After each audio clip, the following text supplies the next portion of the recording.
আপনি বিনিয়োগের কথা বলতেছেন, বিনিয়োগের টাকা কোথাও আকাশ থেকে পড়বে নাকি? বিনিয়োগের টাকা আসবে আপনার ক্যাপিটাল মার্কেট থেকে, বিনিয়োগের টাকা আসবে সেভিংস থেকে, বিনিয়োগের টাকা হচ্ছে ওয়ার্কিং ক্যাপিটাল ব্যাংকিং সেক্টর থেকে, working capital, not capital capital. ওয়ের is your capital market?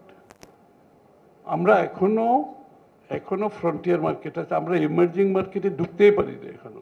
Bangladesh এখনো ফ্রন্টিয়ার মার্কেট আছে ক্যাপিটাল, আমরা ইমার্জিং মার্কেটে এন্টার করতে পারি না। ফ্রন্টিয়ার মার্কেটের টোটাল গ্লোবাল ফান্ড হচ্ছে কয়েক বিলিয়ন ডলার, গ্লোবাল ফান্ড বলতেছি কয়েক বিলিয়ন ডলার, অর্থাৎ প্র্যাকটিক্যালি সামান্য টাকা।